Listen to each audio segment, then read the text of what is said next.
guys, for today's video guys ay samahan niyo ako mag-display ng mga paninda ko para malaman niyo kung gaano ang struggle ko sa pag-display dito sa maliit kong patungan. Ayan, nung isang araw po ay nagbigay na ako dun sa pinsan ko ng pagpapagawa ng aking shelves. Ayan, nagbigay ako ng 3,000. Pambili daw niya ng tubular, yung bakal na square. Yun yung materyales niyang gagamitin. Kasi ayaw ko nung plywood o kaya yung mga kahoy. Binubukbok. Kasi katulad nito guys, yung isa kong patungan dito sa ilalim. Ito, plywood siya. Lagi siyang merong bukbok na nalalaglag. Kaya, iniiwasan kong mangyari yun. Kaya sabi ko sa kanya, yung matibay-tibay na para pang matagalan na yung paggamit ko doon sa shelves na yun. Wala pang update kung kailan niya matatapos yung aking pinagagawa sa kanya. Ang aking pinagawa guys ay mahaba. Mula dito hanggang dito, lampas pa dito sa aking patungan na to. Tapos, 4 na layer. Tapos sabi ko sa kanya ay habaan niya dito, taasan niya, para ma-maximize ko yung aking space dito. Para mapagsabitan ko dito ng katulad ng ginagawa ko dito. Pag ito ang susundin niya ay natatakpan yung likod ng aking mga dilata. Kaya dapat mas mataas pa yung patungan. Yung sunod na layer, mas mataas pa. Medyo maingay dito kasi napapaligiran ako ng mga gumagawa na mga aluminum, yung mga sliding door, saka mga nag-welding ng mga gate, ganyan. Ayan, itong pinagagawa ko na shelf, sana matapos na ng pinsan ko. Matagal ko nang gustong magpagawa nun. Kaso, ang gusto kong ang unahin itong sahig. So, hanggang ngayon po ay walang gumawa nitong aking sahig. Kaya, bibili na lang ako ng floor mat para paggawa ko na tong shelves ko at saka yung istante dito. Pinapa-estimate ko na rin yung istante ko dito sa harapan. Dahil talagang hirap na hirap ako sa pagdi-display pag walang mga patungan. Kahit gusto mong mamili ng marami, mag-stock ng marami para hindi pabalik-balik sa pamilihan. Hindi ko magawa kasi walang paglalagyan. Masikip siya. Katulad dito mga dilata, kung ano yung mga variety dyan ng dilata, yun na lang lagi ang binibili ko. Kasi pag nagdagdag ako, wala na siyang pagdi-displayan. Doon na siya sa likod mapapapunta, hindi na siya makikita. Kaya madalas ito, yung mga ganito, sinasabit ko na lang, saka ito, mga sinasabit ko na lang para makatipid ako sa space. Kung mapapansin nyo dito, may mga stock ako dito ng kape. Ayan. Yung iba dyan, nandito sa ilalim ng mga ganito, para hindi nakakalat, pang refill ko. Ganyan na lang ang ginagawa ko para makatipid sa space. Etong mga pansit kanto na ito, pag dinagdagan ko pa siya ng mas marami dyan, sobrang taas na ng patong-patong niya. Kaya limitado lang din ang pagbili ko ng mga ganitong pansit canton na mga Lucky May ganyan.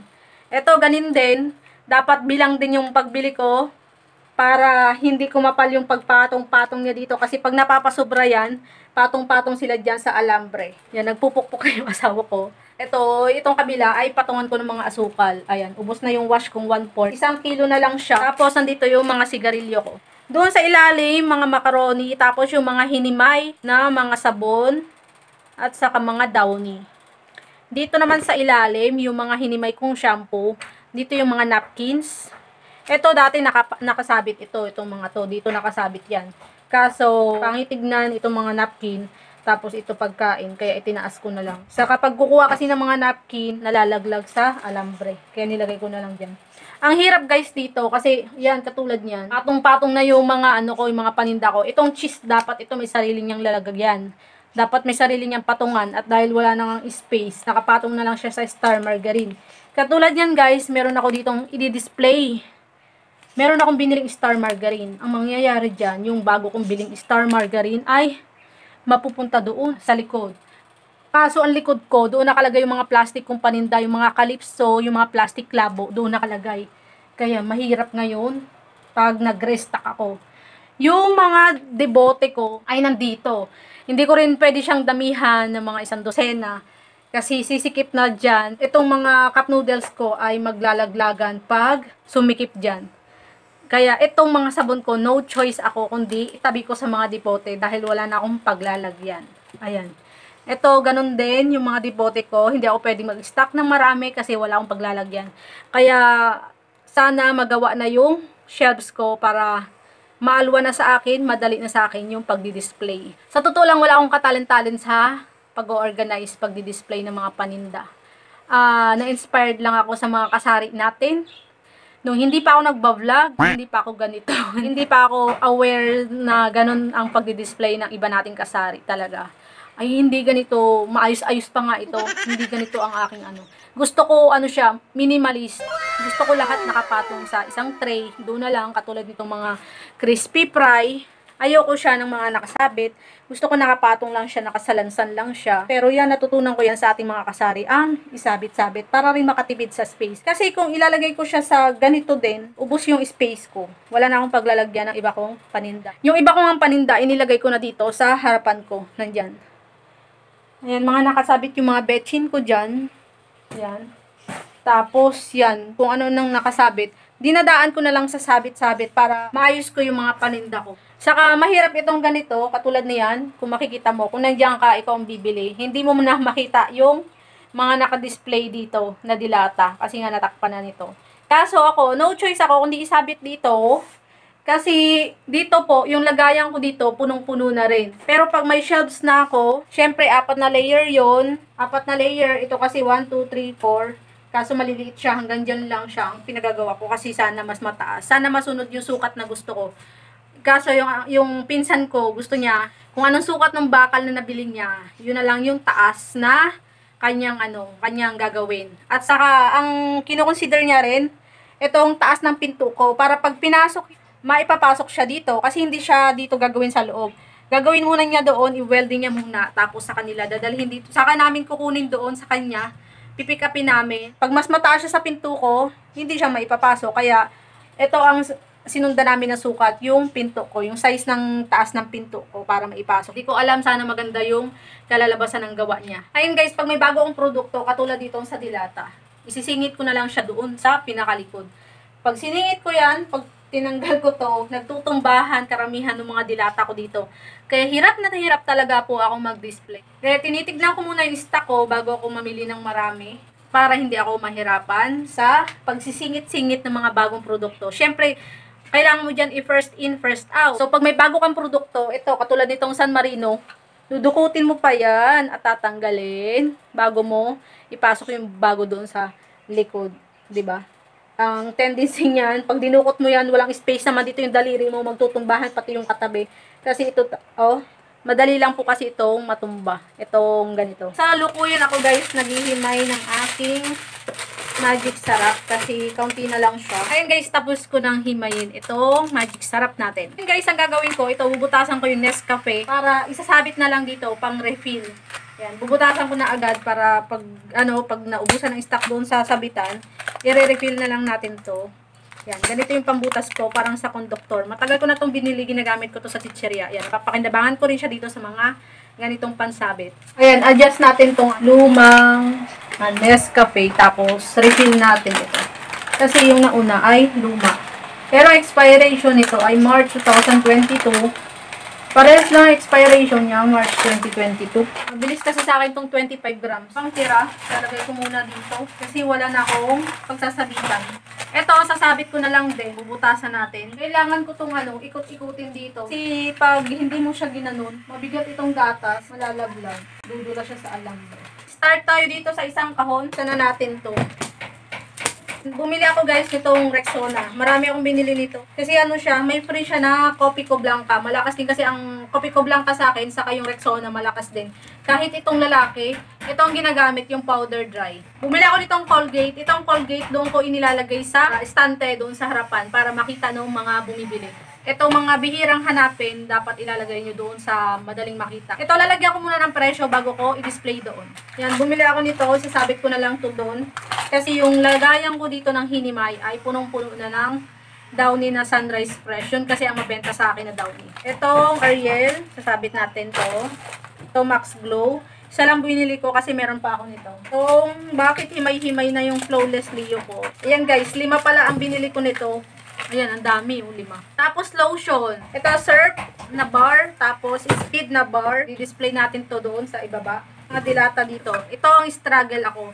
Ito guys, ilalagay ko na lang to dito sa harapan ng malaki niya. Kasi wala na talagang space. May bago akong biling apritada.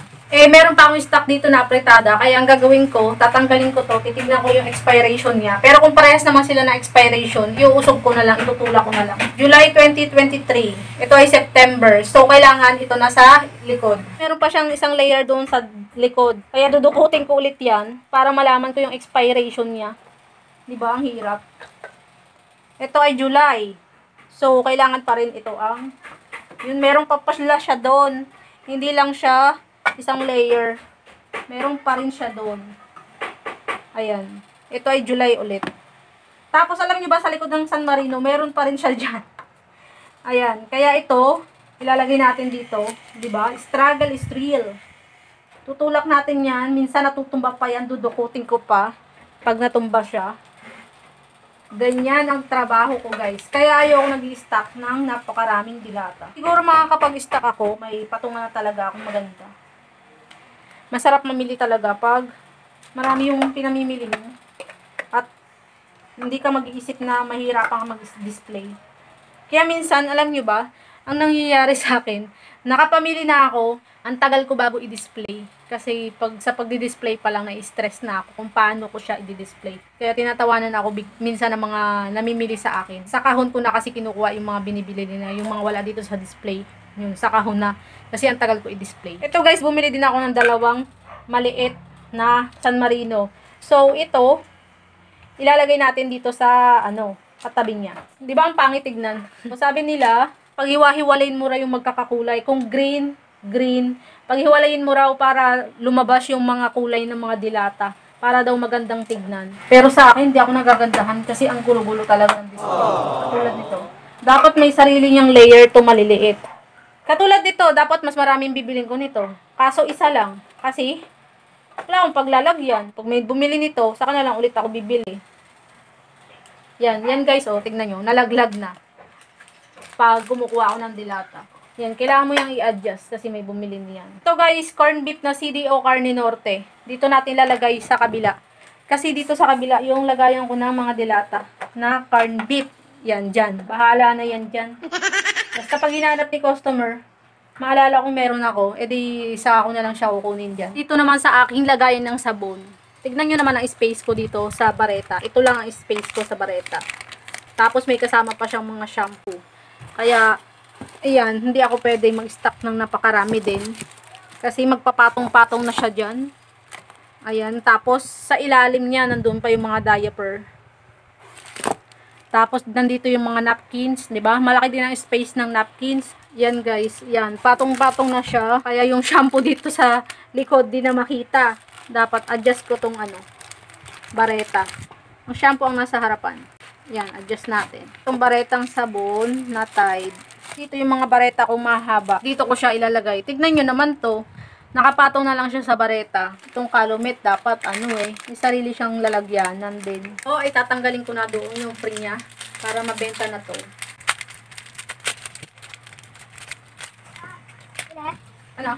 Ayan guys, ito, pinato ko na lang tong Flawless Leo dito para hindi masapawan yung ibang sabon. Tapos yung iba, hinihimay ko na lang para hindi magpatong-patong yung ibang sabon doon na nakasashay. Next guys, dito tayo sa isa kong box. Magal lang to, siguro to mga candies, mga chichirya. Ito Opak, Sirena. Ayan, itong mahaba na to.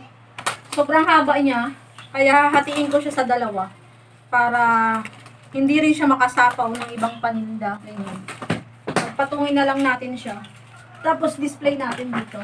Tanggalin ko muna itong natira. Ayan guys, nandito yung binili kong Star Margarine. Struggle na naman ako dito sa pagdi-display ko dito kasi wala siyang space. Kaya mangyayari, adjust ang mga paninda. Tatanggalin ko, tapos papatong ko dyan. Diba?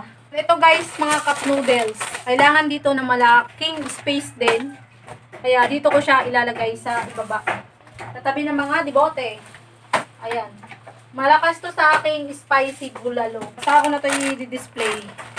Kasi kailangan ko pa ulit pagplanuhan yung pagdi-display dito. So, diba? May pagpaplano pa yung pagdi-display. Kailangan pa ng mahigpitang plano. Ito, pineapple tidbits. Dalawa na lang kasi ang nandyan ko. Kaya kumuha na ulit ako. Ayan, original. At na tomato sauce. Itong pineapple tidbits. Check muna natin yung expiration nito. Ito ay May 2021. Tapos ito ay August. So dapat nasa likod talaga siya. Yan, lagay natin siya dito sa likod. Pati itong tomato sauce. Ito pansit canton.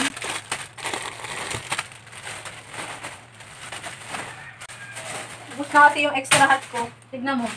Pag sobrang dami, nagpapatakan na siya. Yun, nalaglag na rin tong kalamansi.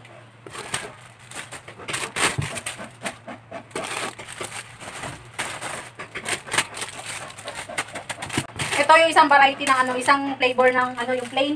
Wala na siyang pwesto, kaya sa ibabaw na lang siya nitong chili mansi. Kawawa naman. Tapos ito guys, wala na rin siyang pwesto. Puno na kasi doon. Ayan, ito. Kaya hanapan ko ulit ng pwesto kung saan ko siya pwedeng ilagay. Siguro itong gatas. I-adjust ko na lang. Papatong ko na lang dyan, di ko alam eh. O kaya ipapatong ko na lang siya dito sa pineapple chunks na to. Ito ko na lang siya lalagay. Meron pa siyang tatlo doon na ano na naka-display sa likod. Ito isa pa, Argentinang maliit. Yan, wala na ulit akong paglalagyan. Kaya singit-singit na lang siya diyan. Yan. Singit na lang siya diyan. Ito, patis. Nestle cream. Ang Nestle cream ko, isa na lang nandito. Expiration. Oh, no. Expiration, April 2021. Pabababain ko na lang tong reno para hindi siya malaglag.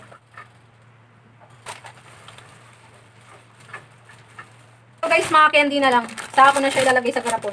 Tapos ito, dalawa ito eh. Yung isa inilagay pa sa supot kasi napasama siya sa sabon. Yan, mamaya ko na to ilalagay sa garapon. Kasi yung mga garapon ko guys, nakatambay na doon. Napunasan ko na siya. Tinanggalan ko kasi siya ng mga candy. Inayos ko yung mga candy ko kanina. Yung mga konti na lang ang laman. Inilagay ko siya doon sa maliit lang na garapon para yung space na lagayan ko ng candy, mabawas-bawasan yung garapon. Yung mga layer-layer niya mabawasan. Ayan, dito tayo sa isa kong kahon. Chicheria lang din siguro to. Pag chicheria, hindi ko napapakita sa inyo yung pagdi-display. Ito talaga ang struggle ko, yung mga naka-display dito lagi sa ano sa background ko. Ayan, itong tinapay, pajibar, diyan ko ilalagay sa harapan. May mari ako dito. May pastillas na iba-ibang kulay. Itong chicheria, may ako na pagdi-display. Hinihuhuli ko siya. Kasi ito guys, binubutasan ko pa isa-isa. Tapos may candy pa dito. Ito, Goopy. Mabenta siya sa akin, malakas siya kahit mas mahal siya sa ibang tinapay. Parang may marshmallow siya dun sa ano, sa loob. Ito, Richoco, doon ko siya i-display. Mamaya, ipapakita ko sa inyo kung anong itsura niya pag na-display. Mas maganda sa labas tignan. May candy pa, Jamin. Yan. Tapos, Chucky. Ay! Lalagay ko na to sa ref kasi ubos na yung display ko nito. Ubos na yung stocks ko nito.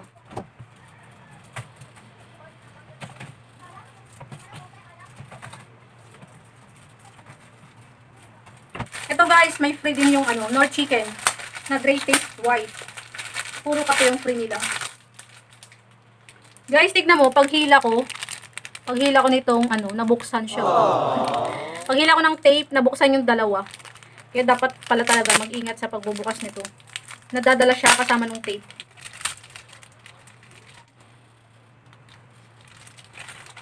Ayan guys, itinago ko dito sa likod ng ano, ng oyster sauce, itong Knorr na chicken. Kasi mas bago siya, para ang makuha itong yung luma. Yan. Tagot-tagot din pag may time. Para hindi makuha yung ano, yung mga bagong display. So, Richeese. Bumili ako nitong Richeese. Maraming Richeese. At maraming Richoco. Ayan guys, itong Richeese at Richoco, may libre siyang ano, tigil isang pack ng ganun din, Richoco at Richeese. Puno na yung lagayan ko ng tinapay. Yan yung mahirap sa maliit ang space ng tindahan. Malaki siya. Mukha siyang malaki. Kaso, ang kalakihan niya ay naubos ng space doon sa kabilang side. Sa susunod, ikukwento ko sa inyo kung bakit may ganung space doon. Bakit din may CR. And guys, natapos ko nang i-display yung iba, maliban sa mga candies at saka yung chicheria. At ito, hindi ko pa siya napipresyuhan. Papakita ko sa inyo yung harap ng tindahan ko, yung pinaglalagyan ko ng mga tinapay, kung anong itsura niya.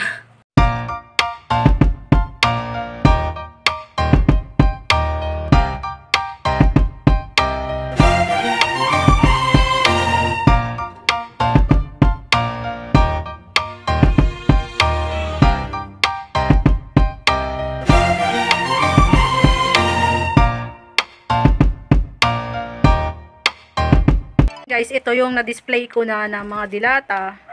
Ayan. Ganyan yung itsura niya. Yung akin palang mantika guys, kaya nandun pa sa likod ng tricycle na 2 dosena. Nakalimutan kunin ng asawa ko. Tatry ko nga puntahan. Wait lang.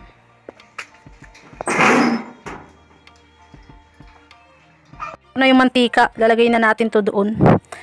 Isang layer lang ang pwede nating ilagay dito. Tapos yung iba, doon na sa likod. Kasi pag pinuno mo yung mantika, yung iba, hindi na makikita. Kaya isa-isang layer lang to. Magkano sa inyo guys ang isang dosen ng mantika? Kasi ako yung nag-canvas. Merong 212, merong 210. At itong nakuha ko ay 205. Doon sa binibilihan ko ng bigas. Doon talagang pinakamura. Sinatry kong mag-canvas sa iba. Doon pa rin ako bumabagsak. Isang layer lang siya doon. Tapos yung iba, doon na. Ayan guys, oh. Kaya gusto ko wala na ditong display sa ilalim. Madumi yung mga debote dito. Isang araw pa lang, madumi na agad yung alikabok sa ilalim, sa sahig. Napupunta sa kanya, sa mga debote pag nahanginan. Wala na akong dato puti. Nakalimutan kong bumili. Yung dalawang ito wala na space. Yung singit-singit na lang siya doon sa dulo. Tapos may isang dosen na pa ako doon. Hindi ko muna siya ilalagay dyan, pang refill ko na lang. Ito pa lang yan, di rin ako bumili ng maraming yan kasi wala din akong paglalagyan. Kasi doon, mga debote na. Nakalimutan ko yung Mountain Dew. Yung space dyan, yan, Mountain Dew ang nakalagay dyan. So, hindi ko siya mailagay dito. Kasi masyado tong marami, hindi rin magkakasya. So, Minute Maid naman, di rin magkakasya. Kaya, lalagay ko dyan yung Mountain Dew. Itong sesto, siningit ko na lang doon sa lagayan ng Royal. And guys, na-display ko na yung Downy at saka yung Ariel powder. Kahit pa paano ay gumanda-ganda din naman ang itsura niya. Meron pala isang baligtad doon na Downy. Eto guys, magulo talaga. Sana ako stock ng Nescafe Creamy White. Tapos yung Great Taste dyan, nakapatong pa. Mataas kasi yan guys, hindi ko maabot. Pag kailangan ko pang tumuntong sa upuan pag may bumibili. Kaya madalas may himay ako ng mga ganyan. Ayan. Ito, wala na ako. Bear Brand na 150 grams. Malakas to sa akin. Saka yung Bear Brand na swak. Pero meron ako dito naka-display na Bear Brand na swak. Dito sa kabila, meron ako naka-display. Guys, salamat po sa inyong pagsama sa akin sa aking pagdi-display na talagang mahirap talaga mag-display pag walang lagayan, 'di ba? Kahit sa bahay pag wala kang lagayan ng damit, mahirap din. Kaya importante talaga meron tayong mga lagayan. Meron naman akong mga materyales diyan, kaso gusto ko talaga pag nagpagawa ako yung matibay na talagang hindi na papalit-palit, katulad ng istante dito. Dati nung hindi ko pa to dapat pagagawa ng istante, pagagawa ko lang ng plywood. Kaso sabi ko, doble-doble ang gawa kung magpa-plywood ako, tapos bandang muli, papalitan ko rin ng istante na bubog, na salamin, na aluminum, ayan. Doble-doble ang gastos, doble-doble ang effort, ang pagod. Kaya, isahang gawa na lang. Sana yung pinsan ko ay maapuran niya yung pagpapagawa ng aking shelves para magamit ko na. Tagal ko na sa kanyang inaano yun, tagal-tagal ko na sa kanyang pinagagawa yun. Wala siyang time, marami silang project. Hanggang dyan lang mga kasari. Don't forget to like, share, and subscribe sa aking YouTube channel. Salamat po. Bye-bye! Shout out kay Sis Marie Chris G. Shout out kay Fab Julie Vlog. Kay Charlene Castillo. Hello sis. Shout out kay Rubia 31 Vlogs. Shout out kay Cindy B Family Life. Shout out kay Al Vlog Official. Shout out kay Chelhans Vlog. Shout out kay Girly Paisak. Hello sis. Shout out kay Sis Rose Jump 11. Shout out kay Andre Camara. At shout out kay Anika Lay Mancera. Shout out sa inyong dalawa. Shout out kay Belen Ardiles Batalier. Hello sis. Shout out kay Ruby Solicar. Shout out kay Venus Sari Sari Vlogs. Shout out kay Ponciana Centino. Shout out kay Sis Analita Maligo. Hello sis. At shout out kay Annalie Lagunay. At shout out din kay Annalisa C. At kay Ian and Sarah Luis. Sa aking mga viewer dyan, si Sir Judge Sia. At kay Ma'am Mary Jane Lindog. Yan. Shout out din kay Arlene Okat, kay Vera Mal, kay Rob, kay Nikki, kay Ryan.